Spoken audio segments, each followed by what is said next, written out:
เคกลับมาแล้วเนาะจะมาสอนวิชาฟิสิกส์3 6เนาะบทที่1ข้อที่10เนาะซึ่งอยู่ในบทฝึกหัดเลยเนาะ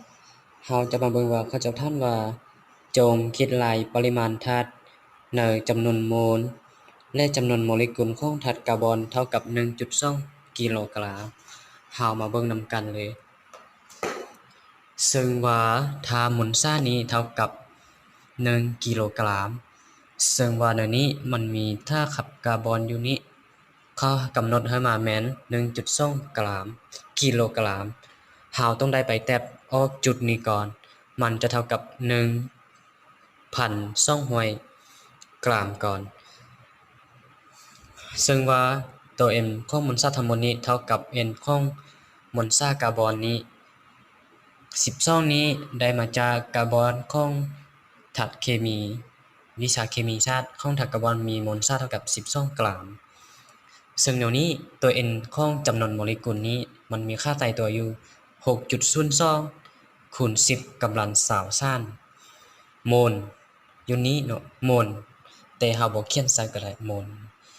ซึ่งว่าเราต้องได้ไปซอกหาจำนวนโมลกับจำนวนโมเลกุลซึ่งเราจะมาซอกหาตัวทำอิฐก่อนซึ่งนำสับสู้ m นี้มันจะซึ่งเดี๋ยวได้ซึ่งในวิดีโอทำอิฐแล้วเราก็ได้สอนไปแล้ว m นี้เป็นจำนวนโมเลกุลเท่ากับจำนวนมวลสารส่วนหารมวลสารทั้งหมดมีแทนค่าเซา m นี้เท่ากับ1,200ซึ่งว่าส่วนหาร12นี้เป็นจำนวนของตัว n นี้แทนค่าเซา1,200ส่วนหาร12จะเท่ากับ 1,000 โมล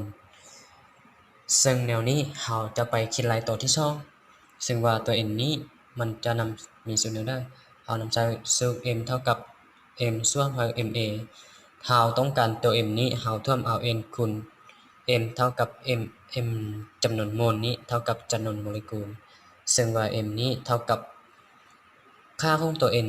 ตัวนี้เนาะเราคิดลายออกมาเป็น 1,000 หรือว่า100นี้เรามาแทนค่าเซาเลยแทนค่าเซาสูตรนี้เลย m 1,000 100นี้เท่ามาจากตัว m นี้คูณให้ 6.02 คูณ 10 กำลัง23เป็นค่าของตัว n นี้กลับมาเบิ่งอีกเทื่อนึงแม่นบ่ซึ่งดังนั้นเราเอา 1,000 นี้ไปคูณตัวได้ก็สิออกเอา1ไปคูณกับตัวได้ก็ออกคือเก่าเนาะฉะนั้นเราออกมาอยู่ 602 คูณ 10 กำลัง23โมเลกุลแต่เวลาเราออกมามันเอาออกตัวจุดนี้มันจะบ่มีตัวเลขจุดอยู่ในบนนี้เพราะว่าเราคูณ 1,000 เข้าแล้วแต่กำลังนี้รักษาให้มันได้คือเก่าถ้าเพื่อนๆบ่เข้าใจเนาะเรากลับไปเบิ่งคืนอีกเทื่อนึงเพราะว่าบางครั้งเราก็ออกจากเกณฑ์ผิดก็มีเนาะ